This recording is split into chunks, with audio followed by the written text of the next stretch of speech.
前回に引き続き貸物借物について前表棟梁上田義太郎先生がお話しくださいます。その内容は助け、生命倫理、日の寄進と広がりを見せ、天理教の教理体系全体へとつながっていきます。新年明けましておめでとうございます。今回は貸物借物天理教の身体観死生観の後編のお話をさせていただきます。よろしくお付き合いのほどお願い申し上げます。ご承知のように天理教は世界一列を助けるために、すなわち世界中の人間を一人残らず助け上げ、陽気暮らしの世を実現するために開かれました。ここで助けるという言葉の意味を少し考えてみたいと思います。助けるという語のもともとの意味は、脇から手を添えるなどして悪い状態から救うことであります。悪い状態というと思い浮かぶのは、いわゆる貧病相でありましょう。よく宗教への入信の動機として挙げられます。しかし天理教では、病をはじめとして身の回りに生起する一切は、当人さらには関わる人たちの心遣いの表れであり、神の思惑があってのことでありますから、単にそうしたいわば形の悪い状態から救われただけでは助かったことにはなりません。結局助ける、助かると申しましても、その形の悪い状態の原因である心の状態が改まることがなければなりません。したがって人を助けるとは、貧病相といった形の悪い状態を手がかりにして、その根本である心を助けることであり、その結果として形の悪い状態からも救われるということになります。ですから、例えば仮に医療によって病気が治ったとしても、そこに込められた意味を思案することなく、従来通りの生き方をしていると、また何らかのお知らせをいただくことになります。しからば、心が助かるとはどういうことでしょうか。先に述べましたように、心の誇り身に触りつくでありますから、まず胸の誇りが掃除された状態です。心が澄んだ状態と言ってもいいでしょう。心さえ健やか澄んだことならば、どんなことでも楽しみばかりと仰せられるように、心が澄んでくればどんなことも喜べるようになります。助かることのもう一つの要件は、誇りを払っておぼしめしにかなう心に入れ替えることです。いわば誇りにまみれたマイナスの心をゼロにするだけでなく、プラスに転じることです。どういう心に入れ替えるのか、いろいろ考えられますが、最もおぼしめしにかなう心は、人を助ける心です。これは自己中心的な誇りの心遣いの対極と申せます。人助けたら我が身助かると仰せになるところでもあります。澄んだ心と人を助ける心、これが心の助かりの二大要件です。実際には一人の人間に自己中心的な心遣いと、人を助けたいという心が程度の差こそあれ共存しています。その心の誇りを不断に払い、人助けに努めることが真に助かる道への歩みと申せましょう。この人助けたら我が身助かるという救済観は、自分の助かりは他者の助かりと切り離せないということです。これはまた人助けをしないようでは助からないということにもなります。この一人の助かりをその人だけの問題ではなく、周りの人の問題でもあるとする捉え方は、15歳までの子どもの病気は親に対するお知らせであるとして、親に話をし、お授けは子どもに取り継ぐという心得にも伺えます。より一般的には、見るも因縁聞くも因縁と周辺に見聞きすることは決して一言ではなく、自分に対するお知らせでもあると受け止めるように仰せになります。そこには人間をその人一人だけの存在として考えるのではなく、その周囲の人間と共に考える、言い換えれば人を社会的存在として捉える視点があります。したがって一人だけの幸せ、助かりはないということにもなります。実際自分は何不自由なく暮らしていても、親兄弟あるいは子供が病気やトラブルで苦しんでいたのでは決して幸せを感じることはできないでしょう。また我が家は結構な暮らしをしていても、周囲には気の毒な人がいっぱいいるという場合でも同様だと思います。お筆先の第13号には、天理教の社会観のベースともいうべき一連のお歌が登場します。例えば、世界中一列は皆兄弟や、他人というはさらにないぞやというお歌がございます。その次の次のお歌には、高山に暮らしているも谷底に暮らしているも同じ魂、続いてそれよりもだんだん使う道具はな、皆月日より貸し物なるぞとありまして、人間というものは皆等しく神の子として同じ魂を持ち、親神様から体をお借りしている存在で、お互いは兄弟姉妹だ。その真実を知らずに、人間同士の間に高低があると思うところから争いが生じるとおっしゃっています。また第6号には、この世は一列は皆月日なり、人間は皆月日貸し物。世界中この真実を知りたなら、豪気豪欲出すものはないとありまして、身の内借り物なら何か一切借り物とのお指図を合わせ考えますと、人体をはじめ自分のものだと思っていた一切が借り物だと分かれば、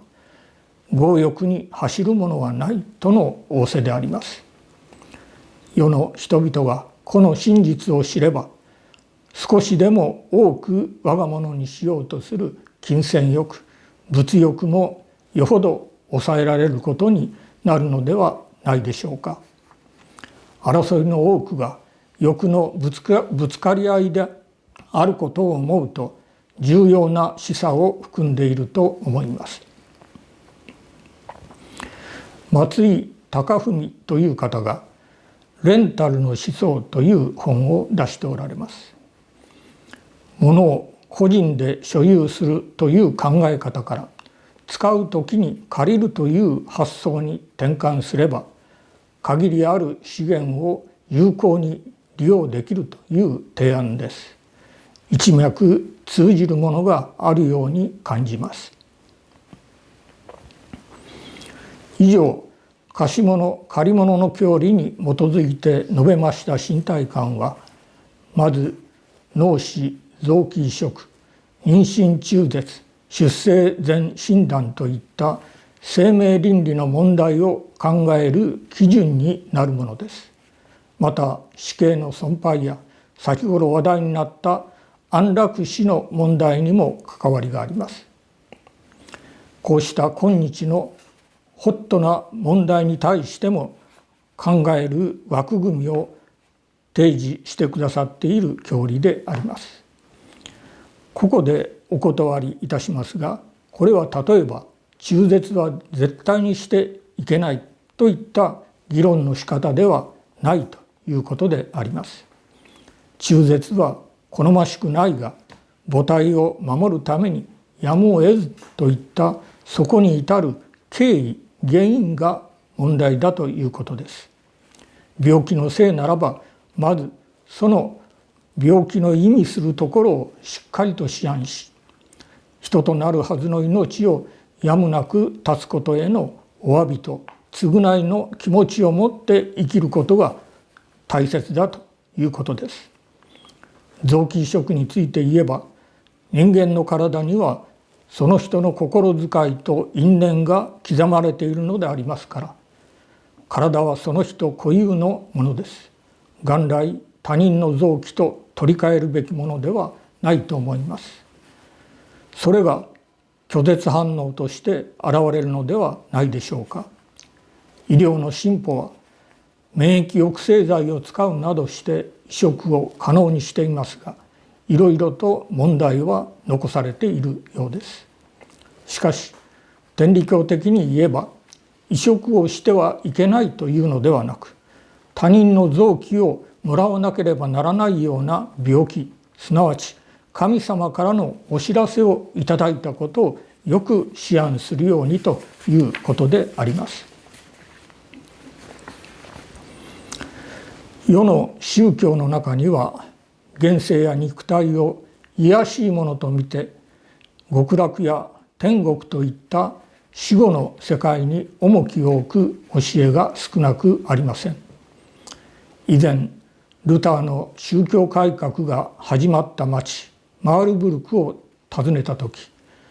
かの地の大学教授に中世の教会を案内してもらったことがございました。そこには大理石でできた立派な領主の棺があり、その下に蛇がまとわりついている骸骨が彫刻されていました。一体どういうことかと尋ねますと、領主の肉体はこのような浅ましい姿になっているが、その魂は天国で安息しているということでございました。これをまた浄土教の延理江戸、言語浄土といった願望にも通じるように思います。その点、天理教の教えは人体を蔑視するようなことは全くありません。それは一つには、天理教は出直し生まれ変わりを繰り返して、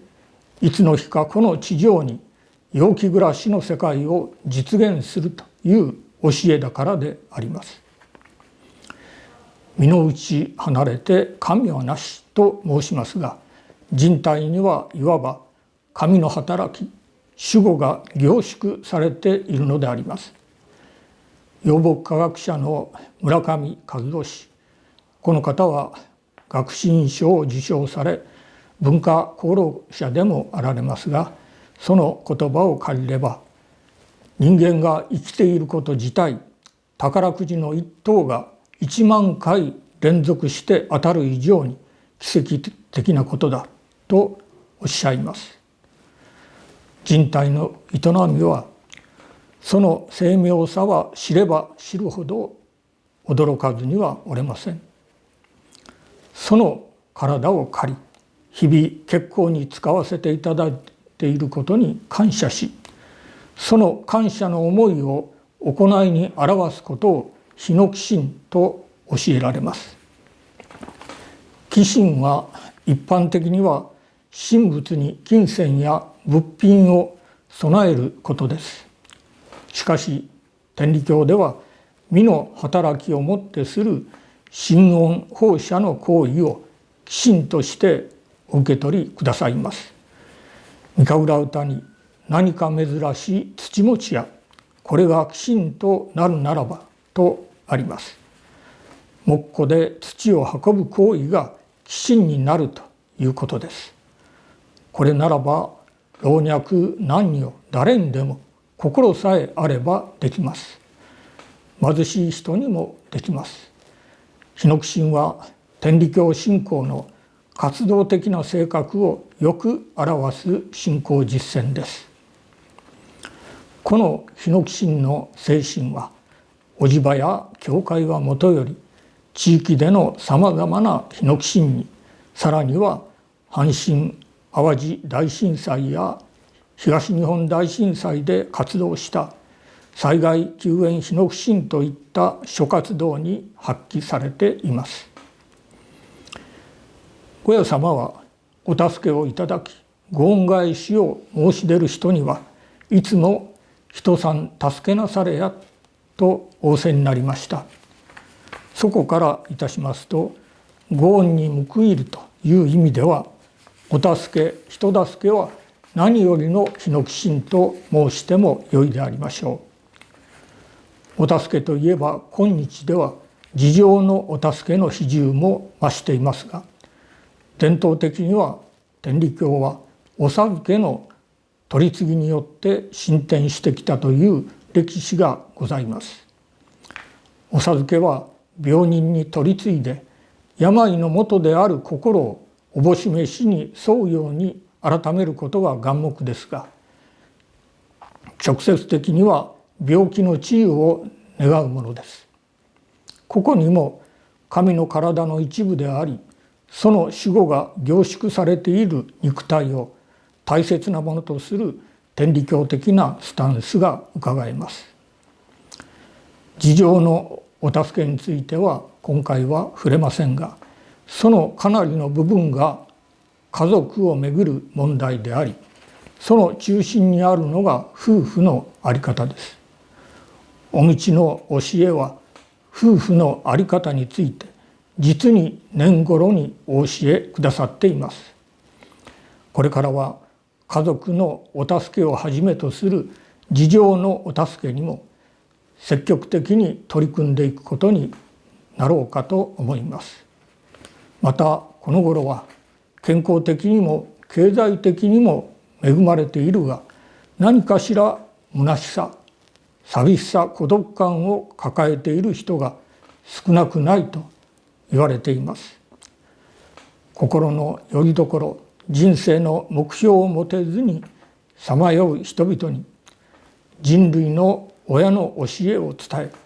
陽気暮らしという究極の目標を提示することも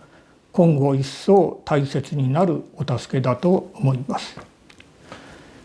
無宗教の風潮がはびこる今日の世相ですが、無信仰なるがゆえの悩みや争いに苦しむ人も大勢あります。私たちの周りには、病む人はもとより人知れず悩み苦しむ人たちが大勢あると自覚して、周囲に目を向け心を配り、自分にできるお助け、自分だからできるお助けをともどもに心がけたいと思います。ありがとうございました。